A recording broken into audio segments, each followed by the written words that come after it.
Number 33 in the Indicator series from 1973 is Patient Zero in the Charles Bronson Michael Winner filmography, The Stone Killer. Now the title refers to mob assassins that are brought in to do these horrible deeds. We get Charles Bronson and a kind of Dirty Harry like cop who is tough talking, no nonsense, shoots first, maybe even asks questions later if he really has to, and is basically a kind of weird and super violent cop thriller. It's a little bit pedestrian at times, but it has some kind of things, a few specific scenes that just kind of elevate it above average for me.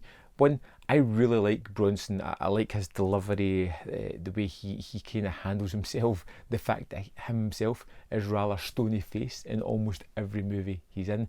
And in this one, he's a detective who gets kind of run out of New York because, well, he shot somebody in front of a news crew and that kind of decimated his career there. But he moved and got another police job and was working there. And his case brings him back to New York a year or two later, where he is trying to track down why these assassins are doing what they're doing within the movie. Now we get a couple of things that I really did love about this. You get a fantastically oddball performance by one of the henchmen who plays an assassin who is a jazz musician slash assassin, and he is just wonderfully strange in every scene he's in, sitting in cars watching people while like playing the trumpet, air playing the trumpet, just constantly lost in the music. It's a weird and wacky character, but man, it's so much fun to see him on screen.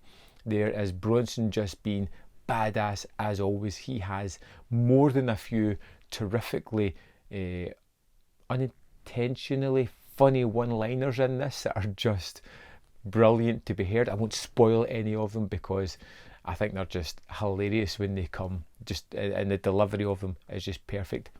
There is a car chase sequence in this that is probably the most true to life car chase sequence I've ever seen. Now it's not high octane or that, but it's just a case of he's driving the wrong way down a street and hits every single car that he passes, just swerving through it all. It's just hilarious to watch, and probably realistic as well. You don't have, not everybody's a trained stunt driver weaving in and out of traffic.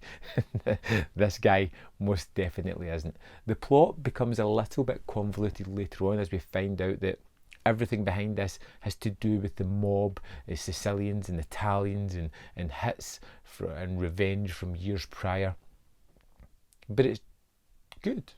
It's entertaining enough. You get Bronson at his best. You get some super violent sequences in this one as well. When it gets to the big shootout near the end, it's enjoyable, it's fun, it's extremely bloody and highly entertaining. I think The Stone Killer is one of the better Winner Bronson movies. They kind of deteriorate the more they get along. Death Wish and The Stone Killer are still my favourites in that mix, but it's really just great to see these early 70s movies where you get a decent enough star in Bronson trying to kind of mimic the Dirty Harry series in a certain way, not quite capturing that magic, but getting close enough to it that it's probably the closest to that kind of movie.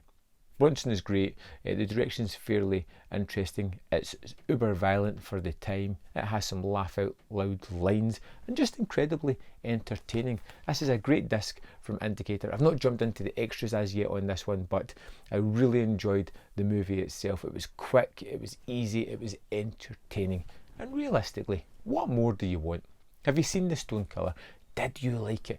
I'd love you to leave me a comment in the comment box below, let me know your thoughts on the movie, or what your favourite Charles Bronson movie is, or maybe one of the lesser known Bronson movies that you can recommend that I check out next. Thanks for watching, and see you next time on Man v Film.